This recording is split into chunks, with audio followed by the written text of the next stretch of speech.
하나님은 이 세상을 창조하시고 우리 인간을 하나님의 형상으로 만드심으로 삼위 하나님의 그 영광을 나누어 주셨습니다. 창조된 우주 만물은 하나님 보시기에 좋았더라 이렇게 말씀하신 대로 하나님의 목적이 아름답게 드러났습니다. 하지만 창세기 3장에서 이 세상에 죄가 들어온 이후에 하나님과의 관계가 깨어지고 부부 관계도 깨졌습니다. 이제는 책임을 서로 떠넘기고 불평과 원망이 일어납니다. 땅은 저주를 받았고 뱀도 형벌을 받았지만 아담과 하와도 형벌을 받았습니다. 우리 인간은 흙으로 다시 돌아가는 죽음이 찾아왔고 사는 동안에도 불안과 소외와 두려움을 안고 살아가야 합니다. 또 창세기 4장으로 넘어가면 아담의 아들 가인이 그 동생 아벨을 끔찍하게 죽이는 죄가 드러납니다. 인류가 번성하는 만큼 그 죄의 가지수가 많아지며 폭력과 살인이 난무하는 그러한 세상으로 오염이 됩니다. 창세기 6장으로 가서 한번 보겠습니다. 6장 2절에 보면 이런 내용이 나와요. 하나님의 아들들이 사람의 딸들의 아름다움을 보고 자기들이 좋아하는 모든 여자를 아내로 삼는지라 말씀하고 있는데, 이 하나님의 아들들은 경건한 자손들이라고 보통 학자들이 보고 있고요. 그리고 사람의 딸들은 불경건한 자손들로 봅니다. 그러니까 경건한 사람들이 그렇지 않은 사람들과 결혼을 하는 것이죠. 이 과정에서 그들의 아름다움을 보았다고 하는데, 이 아름답다라고 하는 말은 좋다 이런 의미를 가지고 있습니다. 창세기 1장에서는 창조의 아름다움을 반영한 좋은 단어였지만 여기서는 타락의 원인으로 등장하고 있습니다. 하와가 선악과를 대할 때 말씀이 기준이 된 것이 아니라 자기 보기에 좋다고 여겨서 따먹은 것과 마찬가지입니다. 타락이라고 하는 것은 옳고 그름, 말씀에 대한 기준이 아니라 자기가 좋고 싫음에 따라서 결정하는 데서 출발합니다. 그래서 하나님의 아들들이 자기 눈에 좋게 보이는 것에 반응하여서 불경건한 사람들과 연합하고 하나님을 거역하며 그래서 결혼의 그 신성함을 파괴하는 것입니다. 그 다음에 4절을 한번 볼까요? 거기 보면 네피림을 소개하고 있죠. 이 사람들은 거인 족속입니다. 이들의 후손이 나중에 아낙 자손이 되고요. 또 이들은 폭력과 살인을 주무기로 사용하는 사람들입니다. 나중에 10장 11장에 가서 보면 이 사람들이 바벨탑 쌓는 일을 주도했다는 사실을 보게 됩니다. 그리고 나중에 이스라엘 민족을 끊임없이 위협하고 괴롭힙니다. 폭력은 통제되지 않은 잘못된 힘을 말하는 것인데, 이 폭력을 사용하게 되면 하나님의 정의를 훼손하게 됩니다. 타락한 인간은 폭력을 통하여 그 힘을 통하여 세상을 지배하려고 합니다. 그러다 보니까 5절과 6절 말씀에 보시면 여호와께서 사람의 죄악이 세상에 가득함과 그의 마음으로 생각하는 모든 계획이 항상 악할 뿐임을 보셨다고 말씀하고 있습니다. 그래서 하나님께서 한탄하시고 근심하셨다는 내용이 나옵니다. 이것은 하나님의 계획이 실패했다는 것이 아니라 죄에 대하여 그만큼 하나님의 분노가 가득했다는 것을 말합니다. 하나님의 슬픔이 컸다는 것을 말합니다. 그래서 결국에 6장 이후에 보면 하나님께서 홍수를 통하여 심판하시죠. 인류 모든 사람들을 심판하십니다. 그 죄를 심판하시는 겁니다. 그런데 그 심판 중에도 노아와 그의 가족 그리고 동물들과 새들 짝을 지어서 방주로 들어가게 하심으로 하나님께서 만드신 세상을 여전히 포기하지 않았다는 사실을 보여주십니다. 그러니까 하나님이 지구를 멸망시키고 다른 신세계에 하나님 나라를 새롭게 건설하시는 것이 아니라 하나님이 보시기에 좋았던 이 세상을 포기하지 않으시고 노아와 그의 가족과 그 동물들을 통해서 다시 번성하게 하심으로 이 세상의 역사를 다시 시작하시는 것입니다.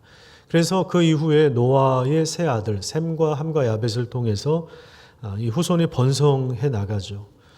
홍수의 심판 이후에도 그런데 사람들의 죄가 여전하여서 죄도 함께 번성해 나갔습니다. 근데 그 죄의 절정이 뭐냐면 바로 이 11장에 나오는 바벨탑 사건에서 드러납니다. 우리 11장으로 가서 보겠습니다. 11장 1절부터 4절 말씀을 우리 같이 한 목소리로 읽도록 하겠습니다. 시작. 온 땅의 언어가 하나요 말이 하나였더라. 이에 그들이 동방으로 옮기다가 신할 평지를 만나 거기 거류하며 서로 말하되 자 벽돌을 만들어 견고히 굽자 하고 이에 벽돌로 돌을 대신하며 역청으로 진흙을 대신하고 또 말하되 자 성읍과 탑을 건설하여 그 탑 꼭대기를 하늘에 닿게 하여 이름을 내고 온 지면에 흩어짐을 면하자 하였더니 자, 이 당시까지도 언어가 하나였음을 보게 됩니다.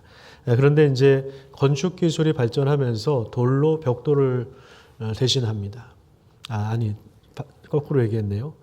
벽돌로 돌을 대신합니다. 그리고 역청으로 진흙을 대신합니다. 그런데 이 건축 기술을 통해서 인간이 교만하게 되고 교만이 나중에 하늘을 찌릅니다. 그래서 하나님을 반역하는 것으로 드러나죠. 이 건축 기술을 가지고 지구라트라고 하는 혹시 그림에서 보신 적이 있는지 모르겠어요. 그 계단식 이렇게 원형으로 삥삥 둘러가는 이 계단식 탑입니다. 탑이 그냥 우리 뭐 3층 석탑 뭐 이런 탑이 아니라 원형으로 이렇게 둘러갈 수 있는 계단으로 둘러갈 수 있는 그런 탑을 쌓고자 했는데 그것이 이제 바벨 탑입니다. 그래서 이제 이 건축 기술에 자기 이름을 내기를 원했던 것입니다. 그래서 자기 이름들을 내고 온 지면에 흩어짐을 면하자고 그런 목적으로 바벨탑을 세웁니다. 이것은 하나님께서 주신 말씀을 정면으로 도전하는 거죠. 하나님이 창세기 1장에 뭐라고 하셨습니까? 또 홍수 이후에 노아를 통해서 뭐라고 말씀하셨습니까? 생육하고 번성하고 땅에 충만하라고 하셨죠. 그런데 온 지면에 흩어짐을 면하자. 우리 이름을 내자. 하나님과 동등해지려고 하는 그 욕망, 그리고 하나님의 말씀을 정면으로 거부하는 그러한 죄가 결국에 이 바벨탑 사건으로 드러난 것입니다. 참 어리석은 거죠. 지금처럼 이 건축 기술과 과학이 발전한 시대에도 100층, 150층, 전 세계에서 가장 높다고 하는 빌딩이 몇 층이나 되는지는 모르겠습니다만은 200층, 300층을 진다 하여도 그게 하늘 꼭대기에 닿겠습니까? 전혀 어림도 없죠. 또 요즘에는 이제 인공지능이 어디까지 발전할지 모르겠으나 이제 그 지식을 통해서 이제 신의 영역을 계속해서 침범해 들어가려고 하는 것입니다. 그 북한의 해킹 기술이 세계 3위 정도 된다고 합니다. 그래서 몇십 년 전부터 그 컴퓨터 전문가들을 집중적으로 양성해서 지금 해킹을 굉장히 많이 시도하고 있는데 최근에 우리 서울의 한 대형교회 온누리교회입니다. 온누리교회 새벽 예배를 드리다가 온라인으로 송출을 하는데 갑자기 거기 인공기가 나오고 갑자기 북한을 찬양하는 소리가 나왔다고 합니다. 그러니까 뚫린 거죠. 온누리교회도 뚫린 거고. 그래서 지금은 이제 북한과 상관없는 그런 교회마저도 이 북한의 해킹 시스템에 의해서 이렇게 뚫리는 그런 시대가 되었습니다. 갑자기 예배드리고 있는데 인공기가 뜨고 이런 일들이 언제 또 일어날지 모르는 거죠. 그래서 그 해킹을 통해서 이 벌어들이는 수익이 굉장하다고 합니다. 그래서 그 인간이 이 과학기술을 통해서 이 인공지능을 통해서 이 인공지능은 계속 자가 발전을 하거든요. 계속 자가 발전을 하는데 결국에는 이제 신의 자리까지 넘보려고 하는 이런 시도는 뭐 예나 지금이나 계속되고 있습니다. 그래서 하나님을 피난처로 삼고 하나님이 우리의 산성이십니다 이렇게 고백해야 되는데 자기들이 만들어낸 업적을 가지고 또 자기들의 노력으로 돈으로 권력으로 성을 쌓고 과학기술로 문명으로 성을 쌓고 거기에서 자신의 안전과 평화와 행복과 성공을 논하고 거기에서 이제 안전을 추구하는 이것이 하나님을 대적하는 일인데 이런 반역의 시도가 예나 지금이나 끊임없이 일어나고 있는 그런 세상에 우리가 살고 있는 것입니다. 그래서 결국에 이제 이런 바벨탑을 쌓는 시도에 대해서 하나님이 내려오십니다. 인간 자꾸 올라가려고 하는데 하나님이 내려오세요. 내려오셔서 그들의 언어를 건드리시죠. 소통을 방해합니다. 여러 민족으로 나누십니다. 소통이 안 되니까 이 바벨탑 쌓는 일이 중단됩니다. 그래서 그들을 온 땅에 흩으세요. 그래서 인간이 죄를 저질렀지만 하나님이 그들을 흩으심으로 창조 때 염두에 두신 생육하고 번성하고 땅에 충만해지는 그 목적과 계획을 하나님이 여전히 이루어 가십니다. 그러니까 인간의 죄가 아무리 기승을 부려도 하나님의 목적을 방해하거나 좌절시킬 수는 없다는 것을 보여주는 거죠. 그래서 이 사건으로 인해서 이제 하나의 민족, 하나의 언어를 가진 하나의 공동체가 하나님을 섬기는 일이 불가능해졌습니다. 그럼에도 불구하고 하나님은 여전히 온 인류를 향한 구원의 계획을 멈추지 않으십니다. 그 일을 하시기 위하여 하나님이 이제 아브라함을 부르신 것입니다.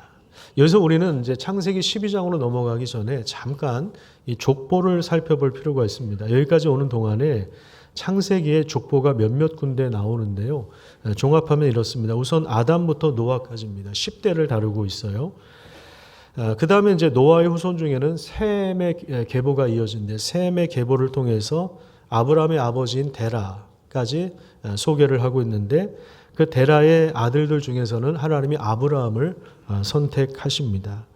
이 족보를 통해서 우리가 알 수 있는 건 뭐냐면 아담 이래로 이 세상에 죄가 들어왔습니다. 사람들이 타락했습니다. 그렇지만 하나님께서 창세기 1장에 보시기에 좋았더라고 했던 창조하실 때 가지고 계셨던 그 계획들이 인간의 범죄에도 불구하고 아브라함까지, 아담부터 노아까지, 그 다음에 노아의 후손 셈의 계보를 통해서 아브라함까지 쭉 계속 이어져 내려오고 있다는 거예요. 그러니까 하나님께서 아담을 창조하실 때의 그 목적이 여전히 흘러가고 있다는 사실을 이 족보가 좀 보여주고 있는 것입니다. 이제 그 일을 아브라함을 선택하셔서 모든 민족에게 복을 주시는 방식으로 그 일들을 감당하실 텐데 그 내용이 이제 12장부터 나옵니다. 자, 그렇다면 하나님께서 이제 구체적으로 아브라함에게 주신 말씀이 무엇인가 이 부분을 한번 확인해 보도록 하겠습니다. 우리 1절부터 3절 말씀을 같이 읽겠습니다. 시작. 여호와께서 아브라함에게 이르시되 너는 너의 고향과 친척과 아버지의 집을 떠나 내가 내게 보여줄 땅으로 가라. 내가 너로 큰 민족을 이루고 내게 복을 주어 내 이름을 창대하게 하리니 너는 복이 될지라. 너를 축복하는 자에게는 내가 복을 내리고 너를 저주하는 자에게는 내가 저주하리니 땅의 모든 족속이 너로 말미암아 복을 얻을 것이라 하신지라. 자, 먼저 첫 번째 명령이 나오죠. 하나님이 뭐라고 말씀하십니까? 너는 너의 고향과 그 다음에 친척과 아버지의 집을 떠나라고 하십니다. 그리고 내가 너에게 지시할 땅으로 가라고 말씀하십니다. 이 당시에는 나라와 정부, 경찰과 치안이 확보되지 않은 그런 때여서 자신의 안전을 자기가 스스로 지켜야 됩니다. 그래서 자신의 가문이 중요했고요. 자기가 가문들이 모이는 부족이 중요했습니다. 부족이 연합해서 자기의 생명과 재산을 지켜야 됩니다. 하지만 이 보여줄 땅을 하나님이 구체적으로 명시하지 않은 상황에서 고향과 친척, 이 부족들을 떠나라, 아버지의 집을 떠나라고 말씀하십니다. 왜냐하면 거기에 죄가 가득하기 때문에 그렇습니다. 하나님이 아닌 우상을 섬기고 하나님을 대적하여 높아진 모든 세속적인 가치가 가득하기 때문에 거기에서 떠나라고 하는 거예요. 근데 이제 아브라함이 그 말씀에 순종하라고 하나님 말씀하시는데, 먼저 하나님이 아브라함에게 명령을 내리신 다음에 그 다음에 이제 나오는 것이 뭐냐면 약속이에요. 하나님이 세 가지 약속을 주십니다. 첫 번째는 뭐냐면 큰 민족을 이루게 하겠다. 두 번째 복을 주겠다. 세 번째 너의 이름을 창대하게 하겠다. 이런 말씀입니다. 이 말은 아브라함을 통하여 새로운 나라를 형성할 것을 염두에 두신 것입니다. 이 일을 이루기 위하여 2장 후반부에 보면 하나님이 아브라함에게 너는 복이 될 것이다. 예전 성경에는 너는 복의 근원이 될 것이다. 복의 원천이 될 것이다. 아브라함을 통해서 복이 온 세상으로 퍼져나가는 복의 원천이 되는 그런 삶을 약속하셨습니다. 믿음으로 살아가는 아브라함을 축복하면 아브라함이 누린 그 복을 그 사람도 받게 될 것입니다. 그 믿음을 지원하고 지지하는 사람은 실제로 넘치는 이 말씀의 복과 번성의 복을 누리게 될 것입니다. 하지만 아브라함을 소홀히 여기거나 대적하면 저주를 받게 될 것입니다. 여기서 말하는 저주는 이 축복의 자리에서 이탈되는 것을 말하는 것입니다. 결과적으로 아브라함이 온 세상을 위한 복의 통로가 된다는 말씀입니다. 아브라함이 믿음으로 그 복에 참여한 것처럼 동일하게 믿음을 통하여 모든 민족이 하나님의 복을 누리게 될 것임을 말씀하고 있는 거죠. 이런 위대한 약속이 아브라함에게 주어졌습니다. 자, 여기에 대해서 아브라함은 어떻게 반응했을까요? 4절을 한번 보시면요. 이에 아브라함이 여호와의 무엇을 따라갔다고 이야기합니까? 말씀을 따라갔다. 말씀을 따라갔다.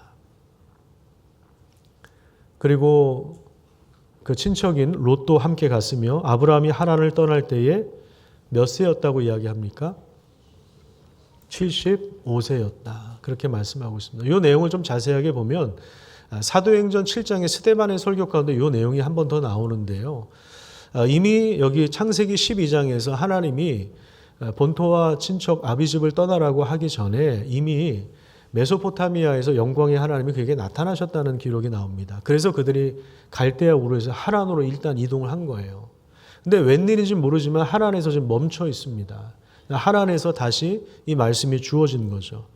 그래서 아브라함이 하란을 떠날 때에 75세였다 이렇게 이야기합니다. 그러니까 이 믿음의 여정을 출발할 때가 그 나이가 몇 세라고 합니까? 75세. 그러니까 실버 대학을 시작할 나이 때 하나님이 부르신 겁니다. 그러니까 여러분 우리 어르신들 나이 들었다고 해서 우리는 뒷방 늙은이야 이렇게 말하는 사람 있으면 저한테 데리고 오세요. 제가 혼내드릴 테니까. 누가 그렇게 뒷방 늙은이라고 이야기합니까? 누가 하겠어요? 여러분들이 하는 거지. 스스로가 그렇게 느끼시는 거지. 우리 뒷방 늙은이가 아니에요. 우리 어르신들은 아브라함이 75세에 그 믿음의 여정을 시작했습니다. 우리 어르신들도 믿음의 여정을 계속해서 할 수 있는 그런 나이입니다. 믿으시길 바랍니다. 75세 이상만 대답하시면 됩니다. 그러면 나는 75세 때까지 내 마음대로 살아야 되겠다. 그 얘기는 또 아니에요. 젊었을 때 부르심을 받으면 얼마나 좋겠습니까? 여러분 아브라함이 말씀을 따라갔습니다. 세상의 가치를 따른 것이 아니라 그것을 내려놓고 말씀을 따라갔습니다. 말씀을 따라서 가시기를 간절히 축복합니다. 말씀이 아직 현실이 된 건 아니죠. 말씀이 성취되진 않았죠. 하지만 그는 고향과 친척과 아버지의 집을 떠났습니다. 믿음은 어떤 면에서 모험이며 도전입니다. 불확실한 상황이에요. 왜냐하면 갈 바를 알지 못하고 나아갔기 때문에 그렇습니다. 말씀이 아직 현실이 된 게 아닙니다. 그렇기 때문에 불편합니다. 불안합니다. 그런데 믿음은 그것을 감수하는 것입니다. 지금 있는 자리를 버리고 떠나는 이 순종이 믿음을 증명하는 것입니다. 실제로 아브라함은 말씀을 따라서 위대한 믿음의 여정을 시작합니다. 온 세상이 죄로 가득 찬 세상 속에서 하나님이 아브라함 한 사람을 불러내셔서 열방에 복을 주실 그 엄청난 프로젝트를 시작하셨고 하나님이 지금도 그 일을 진행하고 계시다는 사실을 믿으시기를 간절히 축복합니다. 근데 창세기 12장에서 약속한 그 아브라함에게 주어진 이 위대한 약속이 누구를 통해서 이루어졌을까요? 바로 예수 그리스도를 통해서 이루어졌습니다. 예수님을 소개하는 마태복음에 보면 1장 1절에 어떻게 소개를 하고 있죠? 아브라함과 다윗의 후손으로 오신 예수 그리스도의 계보라 이렇게 소개하고 있죠. 그러니까 아브라함이 그 자손이 하늘의 별과 같이 많아질 거라고 하는 그 말씀이 이스라엘 역사를 통해서 성취되고 그 아브라함의 후손을 통하여 하나님이 그리스도를 보내심으로 메시아를 보내심으로 그 약속의 말씀을 결국에 메시아를 통해서 완성하시는구나라는 것을 우리가 보게 되는 것입니다. 그리고 아브라함을 통해서 큰 민족을 이루겠다고 하신 것은 새로운 나라를 형성하시겠다고 하신 거였는데 예수님이 오셔서 선언하신 것이 무엇입니까? 때가 찼고 하나님의 나라가 시작되었다는 것입니다. 그 나라를 선포해 주셨습니다. 그리고 하나님이 아브라함을 통해서 그 이름을 크게 할 것이다. 창대하게 할 것이다. 말씀하셨는데 하나님이 빌립보서에 보면 예수님의 이름을 모든 이름보다 뛰어나게 하셨습니다. 그래서 하늘에 있는 자들과 땅에 있는 자들과 땅 아래에 있는 모든 자손이 예수 그리스도를 주라고 시인하게 될 것입니다. 그 앞에 엎드리게 될 것입니다. 우리가 주님으로 믿는 예수 그리스도 그분의 이름이 모든 이름 위에 뛰어난 이름이라는 사실을 기억하시기를 간절히 축복합니다. 우리도 예수 그리스도 안에서 이 위대한 약속을 받은 사람들이에요. 그래서 하나님이 아브라함을 부르신 것처럼 하나님은 예수 그리스도의 이름으로 우리를 부르셨습니다. 교회는 예수님 안에서 부르심을 받은 공동체입니다. 그리스도 안에서 우리를 부르신 이유는 우리에게 아브라함에게 약속하신 이 복을 주시며 이 복이 우리를 통해서 우리 이웃에게 계속 확장되도록, 이게 바로 복의 특성입니다. 복을 혼자 누리고 있으면 그 복이 되지 않아요. 썩어버립니다. 만나가 썩는 것처럼 썩어버립니다. 그런데 이 복이 흘러가기 시작할 때 그게 진짜 복이 되는 것입니다. 그래서 하나님의 구원이 실제로 이루어지도록, 그래서 하나님의 은혜가 온 세상에 흘러가도록 하나님이 우리를 부르신 것입니다. 근데 이 하나님의 부르심에는 목적이 있고, 그래서 이 목적에 순종하는 삶을 살 때 하나님이 약속하신 복을 받게 됩니다. 사람들은 여전히 자기 이름을 내길 원해요. 그래서 하나님을 대적합니다. 스스로 안전을 확보하려고 했습니다. 이것이 세상의 왕국, 제국의 특징입니다. 시편 2편 말씀을 한번 찾아볼까요? 한번 다 함께 찾아보시죠. 성경을 가지고 계신 분들은 시편 2편을 한번 보십시오. 시편 2편 1절에 이런 말씀이 나옵니다. 어찌하여 이방 나라들이 분노하는가. 이 분노라고 하는 말을 각주해 보시면 소란스럽다라는 이야기죠. 민족들이 헛된 일을 꾸미는가. 세상의 군왕들이 나서며 관원들이 서로 꾀하여 여호와와 그의 기름 부음 받은 자를 대적하고 있다. 그렇게 말씀하고 있습니다. 그러니까 세상의 왕들이 함께 공모하여서 지금 하나님을 대적하고 있어요. 이것이 세상 나라, 제국의 특징입니다. 자기 이름을 내고 자기들의 그 힘을 사용하여 자기들의 이익을 최우선적으로 얻고자 하는 그것이 예나 지금이나 실제로 이루어지고 있는 그런 일들입니다. 그런데 아브라함을 통하여 세우실 그 나라는 하나님의 복을 세상에 흘려보내는 나라입니다. 복을 가두어 두고 힘을 비축하여 자기 이름을 내는 나라와 정반대의 나라입니다.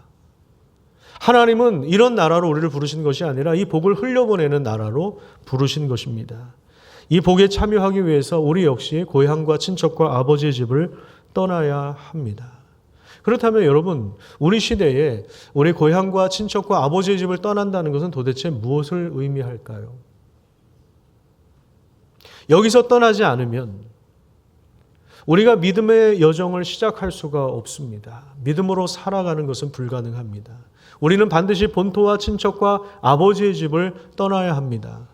우리가 떠나야 할 아버지의 집이 무엇입니까? 본토가, 고향이 무엇입니까?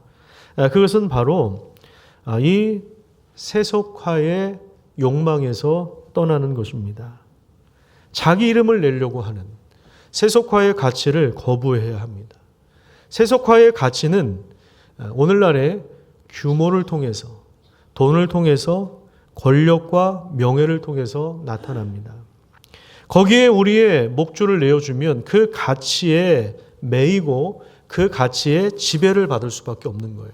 세상의 돈과 육체의 욕망과 사람들의 인정에 거기에 질질 끌려다니는 거죠. 여기 이 목줄을 그냥 내어주는 겁니다. 질질 그냥 끌려다니는 거죠. 돈에게 질질 끌려다니는 것, 성적인 욕망에 질질 끌려다니는 것이고, 죄에게 질질 끌려다니는 것, 죽음의 공포에 질질 끌려다니는 것입니다. 규모의 우상에 질질 끌려다니는 거예요. 그래서 규모는 뭡니까? 많아야 돼. 무조건 많아야 되고, 좋아요를 많이 받아야 되고, 규모가 커야 되고, 건물이 커야 되고, 사이즈가 커야 되고, 대용량이어야 되고, 그런 이 규모의 영향을 우리가 받게 되는 거죠. 차가 좋아야, 자동차가 좋아야 되고,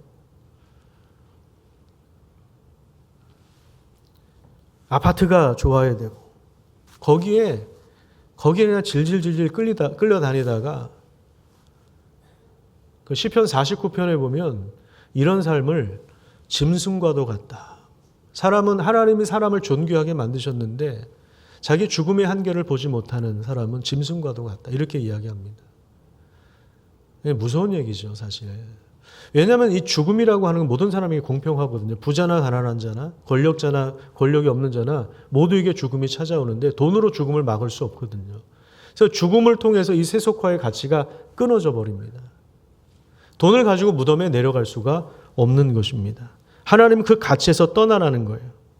세상의 돈과 육체의 욕망과 사람들의 인정에 우리의 인생을 다 내주면서 살아가는 것이 아니라 거기에서 떠나라고 말씀하십니다. 여러분, 몸은 교회당에 와 있지만 아직 이 세속적인 가치를 여전히 추구하고 있다면 우리는 믿음의 도전을 시작할 수가 없는 것입니다. 사실 말씀은 우리를 불편하게 합니다. 사실 설교 안 듣고 그냥 내 맘대로 사는 게 훨씬 더 편할지도 모르겠습니다. 말씀은 우리를 부담스럽게 만듭니다. 말씀은 우리를 불편하게 합니다. 말씀은 우리를 불확실한 인생으로 끌고 나갑니다. 하지만 믿음은 그 길로 부르심을 받은 것입니다. 말씀이 아직 현실이 되진 않았습니다. 그 말씀이 궁극적으로 아직 이루어지진 않았어요. 하지만 그럼에도 불구하고 하나님께서 완성하실 그 일들을 바라보면서 떠나는 것, 믿음으로 시작하는 것, 이것이 우리 그리스도인들이 걸어가야 할 길인 것입니다. 그래서 히브리서 11장에 보면 믿음은 바라는 것들에 뭐라고 이야기했습니까? 실상. 여기서 바라는 게 내가 바라는 게 아니에요. 내가 원하는 욕망을 말하는 게 아닙니다. 내 꿈, 내 야망을 얘기하는 게 아니에요. 바라는 것들의 실상이요, 보지 못하는 것들의 증거라고 했습니다. 그게 믿음이, 그게 증거라고요. 하나님이 완성하실, 아직 완성이 되진 않았지만, 아직 현실에 이루어지진 않았지만 뜻이 하늘에서 이루어진 것처럼 땅에서도 이루어질 것을 믿고 그 믿음을 가지고 살아가는 것입니다. 그 자리로 하나님이 우리를 부르신 것입니다. 우리는 여기서 선택해야 됩니다. 여전히 세속적인 가치를 붙잡고 짐승과 같은 그런 삶을 살 것인가, 돈의 노예가 되어서 살 것인가, 이 세상의 인정과 권력의 노예가 돼서 살 것인가, 아니면 진짜 갈 바를 알지 못하지만 불확실하지만 그 말씀이 현실이 될 그 나라를 우리가 기대하면서 우리가 갈 것인가 선택하셔야 됩니다. 히브리서 11장 8절부터 보시면 이런 말씀이 나와요. 같이 한번 읽어보겠습니다. 시작. 믿음으로 아브라함은 부르심을 받았을 때에 순종하여 장래의 유업으로 받을 땅에 나아갈새. 그러니까 다 알고 갔다는 얘기예요? 아니요, 모르고 가는 거예요. 어떤 일이 펼쳐질지 모르는 거예요. 13년 전에 저도 어떤 일이 펼쳐질지 모르고 안양에 오는 겁니다. 믿음으로 저도 도전을 하는 거예요. 믿음으로 그 길을 가는 것입니다. 그 다음에 9절 읽어볼게요. 시작. 믿음으로 그가 이방의 땅에 있는 것 같이 약속의 땅에 거류하여 동일한 약속을 유업으로 함께 받은 이삭 및 야곱과 더불어 어디에 거했다고요? 장막에 거했습니다. 장막이 뭡니까? 이동식 텐트입니다. 접었다 폈다 할 수 있는, 언제든지 여기 떠날 수 있다. 이게 우리 임시 체류자처럼 살았다는 그런 말입니다. 그 이유가 무엇입니까? 여기 이 세상에 이 세속적인 욕망의 가치와 여기 인생의 목적을 두고 살지 않았다는 이야기입니다. 우리 인생의 목적이 결국 겨우 그냥 아파트 평수 좀 늘리는 거, 그게 우리 인생의 목적이면 나중에 얼마나 허무합니까? 거기서 영원히 살 것도 아니고, 그거 무덤에 갖고 갈 수도 없는 거고, 아파트 명의 뭐 무덤에 갖고 가실 거예요? 여러분들의 이름으로 땅 사놓은 거, 그 명의 다 가져가실 거예요? 여러분들 돌아가시면 여러분들 땅이든 부동산이든 재산이든 그거 다 남의 손에 넘어가요. 50년, 100년, 200년, 500년, 1000년 지나가면 그건 뭐 알지도 못하는 손에, 사람의 손에 넘어갑니다. 영원히 땅이 우리 게 아니에요. 땅은 하나님의 것이고 하나님이 창조하신 것이고 하나님의 목적대로 사는 게 그게 남는 거예요. 그러니까 땅을 가지신 분들 땅을 다 파시길 바랍니다. 물론 아멘은 기대하지 않습니다. 저도. 어리석은 거예요. 자기 땅 사놓고 자기 이름 발라놓고 그거 가져갈 것도 아닌데 그거 가져가실 거냐고요. 자녀들이 내복 좀 사다 주면 입으세요. 새 것 좀 꺼내서. 우리 예전에 할머니가 돌아가실 때 그 고모님들이 사다 주신 안 입고 그냥 쟁여놓은 게 그냥 돌아가시고 나서 보니까 얼마나 많이, 중학교 때였는데요. 저희 친할아버지를 모시고 살았는데 저희 친할아버지의 어머니도 모시고 살았거든요. 저희 어머니가 고생을 많이 하셨죠. 고모님들이 사다 주신 그 내복, 그거를 그냥 저 구석에 놔두고 그냥 사시더라고요. 그 얼마나 안타깝습니까? 그죠? 여러분들이 지금 가지고 있는 그냥 다 쓰고 가세요. 하나님의 영광을 위해서 다 쓰고 가십시오. 시간도 그렇고요. 재능도 그렇고요. 그 남겨두면 뭐 할 거면 녹슬어서 없어지면 뭐 할 겁니까? 다 쓰고 가십시오. 여기에 소망을 두지 말고. 여러분, 아브라함이 왜 그렇게 살았을까요? 왜 임시체류자처럼 살았을까요? 아브라함이 가난해서 그랬습니까? 아니, 아브라함은 재산이 굉장히 많았던 사람이에요. 그런데 임시체류자처럼 살았어요. 왜 그러냐면 10절을 다시 보시면 이는 그가 하나님이 계획하시고 지으실 터가 있는 성을 바랐기 때문에 하나님이 완성하실 그 나라를, 그 하나님 나라를 소망하고 거기에 가치를 두니까 이 세상에는 임시체류자처럼 살 수 있는 것입니다. 그래서 본토와 친척과 아버지의 집을 떠난다는 것은 이 세상의 가치를 소망을 두지 않고 이 세상의 세속적인 가치에서 떠나는 것을 말하는 것이고, 그 다음에 또 하나는 우리는 죽은 전통에서 떠나야 됩니다. 지켜야 할 전통도 있지만 버려야 할 전통도 굉장히 많습니다. 사실 교회는 불필요한 전통이 너무 많은 것 같아요. 그래서 예배 순서도 함부로 못 바꿔요. 지난주에 들었던 얘기인데 서울 한복판에 있는 대형 교회는 이름만 대면 여러분 다 아시는 교회인데, 그 대형 교회는요, 그 권사님들이 돌아가면서 그 주일 예배 때 성경 봉독을 하신대요. 근데 성경 봉독을 할 때 반드시 한복을 입고 올라오셔야 된다고 합니다. 그리고 고무신을 신고 나오셔야 된다고 합니다. 그러니까 그 권사님들이 여기 앞자리에서 자기 순서를 기다리면서 계속 기도하는 게 뭐냐면 본문을 읽고 내려오면서 넘어지지 않게, 치마에 걸려서 넘어지지 않게 그렇게 벌벌 떨면서 예배를 준비한다고 합니다. 한복을 입어도 되고 안 입어도 됩니다. 그 전통이 우리를 변화시키는 거하고 상관없는 거라면, 해도 되고 안 해도 되는 거라면 바꿔도 되는 거예요.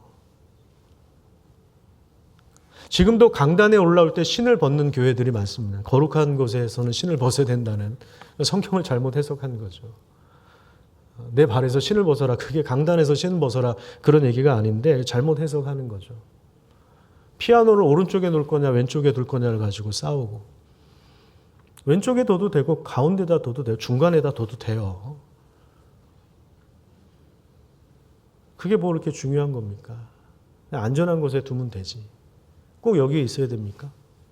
여기 있어도 되고 저기 있어도 되고 뒤에 있어도 되고 저 위에 있어도 되고. 여러분, 시대가 지금 급변하고 있습니다. 요즘 우리 아이들은요, 고민이 있을 때 학교 선생님이나 교회 지도자들을 찾아가지 않습니다. 웬만한 거는요, AI가 다 해결해 줍니다. 고민 상담도 해줍니다. 제가 목동생각도 썼지만, 옛날에 이 인공지능이 해도 로봇도 마찬가지고 인간의 감정까지는 터치하지 못할 거다 이렇게 예상을 했는데, 요즘에 보면 애들 마음도 만져줘요. 그래서 애들이 자기 인생 상담, 심지어 신앙 상담도 이렇게 해요. 그래서 저희 둘째 아이도 최근에 AI한테 하나님 어떤 분이야 그걸 물어보더라고요. 그래서 그거를 캡처를 해가지고 저한테 보내줬어요. 수련회 가 있는데 그걸 보내줬어요. 하나님에 대해서 쭉 요약을 해주더라고요. 근데 얘가 이제 저한테 물어보는, 아빠 이게 맞는 거야? 물어보더라고요. 아직 분별력은 없으니까. 그러니까 하나님에 대해서도 그렇고요. 자기 신앙적인 고민도 그렇고요. 자기 친구들과의 문제가 있을 때도 그렇고요. 그 질문하면요, 다 대답해줘요. 얼마나 대답을 잘해? 2초 만에 대답을 해줍니다. 2초 만에. 1, 2초 만에 쫙 정리해서 알려주고 그 애들의 마음까지도 만져주는 시대가 되었습니다. 인공지능이 지금 얼마나 뛰어나게 자가 발전을 하는지 몰라요. 이미 많은 직업이 대체되고 있죠. 앞으로도 마찬가지일 겁니다. 과학기술이 신처럼 마법을 부리고 있고 유튜브나 넷플릭스만 몇 개만 연결해놔도 혼자 즐길 수 있는 것이 얼마나 많은 시대가 됐는지 모릅니다. 애들은 어려서부터 기계를 상대하면서 자랍니다. 사람 상대하는 거 힘들어하는데 기계가 더 편합니다. 그렇게 커가고 있습니다. 근데 우리 주일학교는요, 여전히 옛날 그 70년 전의 그 방식을 지금도 고수해요. 학년별로 하는 것도요, 이거 일제시대 때부터 있었던 거거든요. 거기에 얽매여 있는 거예요, 우리가 다. 시대가 급변하고 있는데, 복음은 바뀌지 않아요. 복음은 똑같아요. 복음은 변하지 않는 진리, 영원한 진리입니다. 근데 복음을 담는 형식은 그 세대에 맞게 변할 수 있습니다. 이걸 잘 구분해야 됩니다. 복음을 잘 드러낼 수 있도록 바꿀 수 있는 것입니다. 여러분, 우리도 위대한 약속을 받은 사람들입니다. 그렇다면 삶을 단순화시키고 이 약속의 말씀이 우리 삶의 현실이 될 수 있도록 순종하고 도전해야 합니다. 복음의 말씀을 받아들이고 회심하시기를 간절히 축복합니다. 진짜 하나님께로 돌이키셨습니까? 진짜 하나님 우리 아버지 맞습니까? 이 부분을 꼭 점검하십시오. 교회만 왔다 갔다 하면 안 됩니다.